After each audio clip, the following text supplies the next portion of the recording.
First வந்து டீபியூரினேஷன் R பிரிமிடினேஷன். So இதுதான் வந்து நார்மல் டிஎன்ஏ ஸ்ட்ரக்சர்.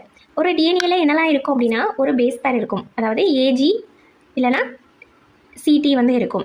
தென் ஒரு சுகர் பேஸ் இருக்கும், அப்புறம் ஒரு பாஸ்பேட் குரூப் இருக்கும். ஸோ இந்த மூணையும் சேர்ந்தது தான் நம்ம நியூக்ளியோடைடு அப்படின்னு சொல்லுவோம்.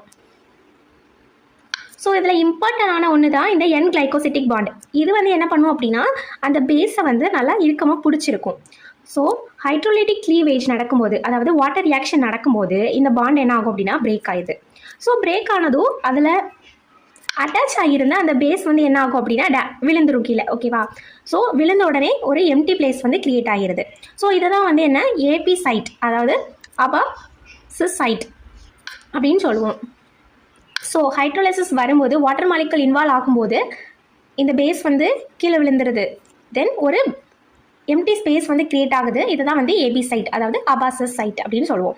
ஸோ இது வந்து ஒரு ரொம்ப காமனான ஒரு டிஎன்ஏ டேமேஜ். ஒரு நாளைக்கு 10,000 செல்ஸ் வந்து இதனால் டேமேஜ் ஆகி ரிப்பேர் பண்ணப்படுது.